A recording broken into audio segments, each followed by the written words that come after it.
The first thing Cadet Rion heard was the scream of dragonfire tearing through the night.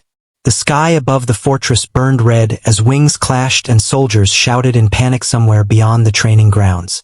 Something sacred was being hunted, and Rion, the weakest human cadet, was about to step into fate. Rion had never belonged anywhere. He was the smallest recruit, the quiet one, the one officers mocked when they thought no one listened. His family had died in border wars, and he joined the academy only because he had nowhere else to go. Humans and dragons were enemies by law, by history, by blood. That evening, the academy was ordered into lockdown because the Dragon King's convoy was passing near human territory for a fragile treaty moment. The commanders warned the cadets, "Do not look at them. Do not speak. Dragons are not friends." But Rion did look through the iron gates.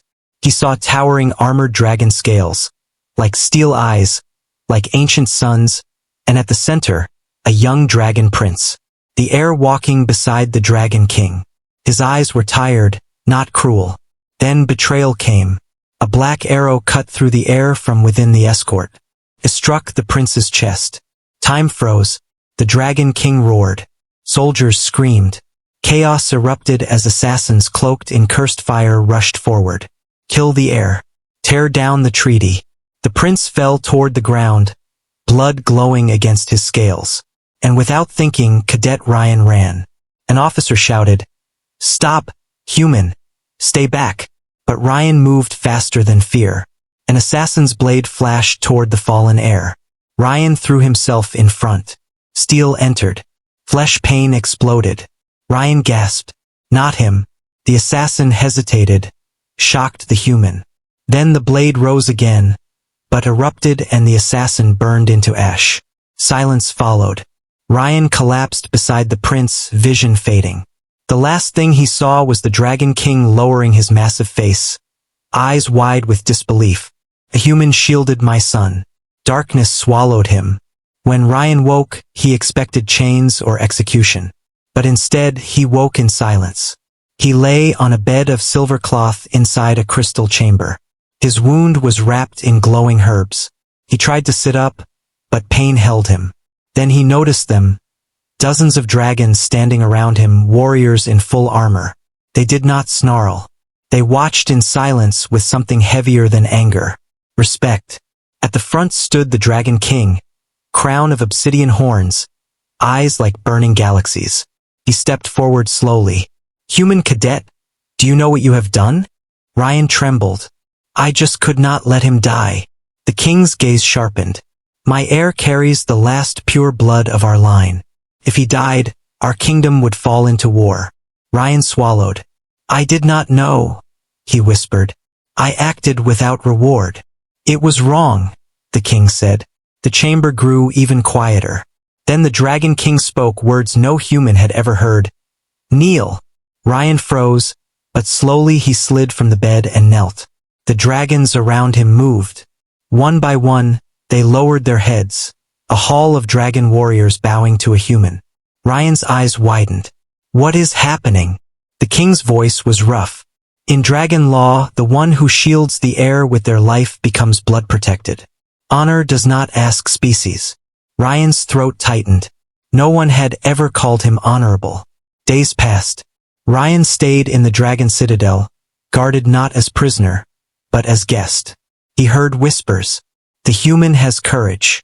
He bled for our future." But not all voices were kind. A dark dragon lord hissed in shadows. "The king grows weak. This human is a symbol. We should erase him."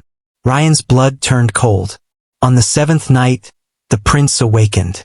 Rion was summoned into the chamber. The young heir lay upright, bandaged, but alive.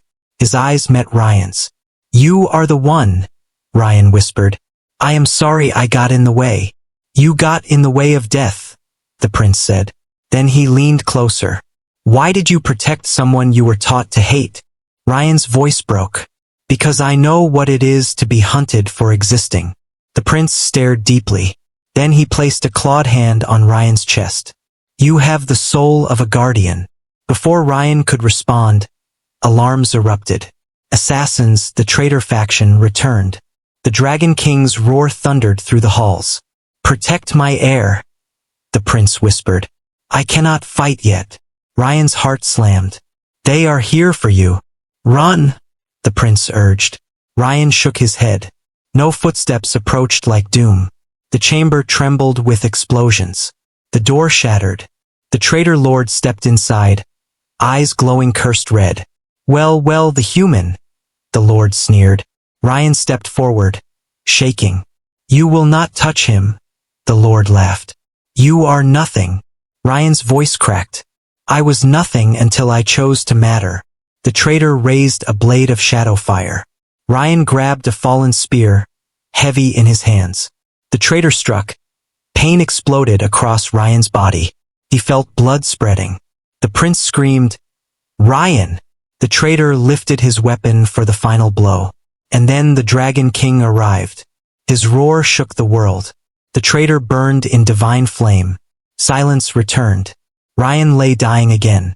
The Dragon King lowered his head, eyes trembling. "You foolish human," Ryan whispered. "I could not let him die." The prince crawled beside him, tears burning. "Why do you keep choosing pain?" Ryan's lips trembled. "Because someone has to choose hope." The Dragon King's voice broke. He turned to the hall. "This human is no longer guest. He is bonded to our fate." The king pressed a claw against Ryan's wound. Ancient fire surged, healing instead of burning. Ryan gasped as warmth filled him. The prince whispered, "You are not alone anymore."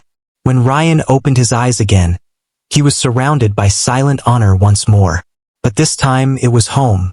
The Dragon King stood tall in a universe of war. One human cadet reminded dragons what honor truly is. Ryan had been weak, rejected, forgotten. Yet his courage rewrote destiny, not through strength, but through one simple act, shielding someone who was supposed to be an enemy. And that is how hope begins, even between fire and flesh, even between dragon and man. Because honor is the language fate understands. Please follow my channel for more videos. One click from you can change my life.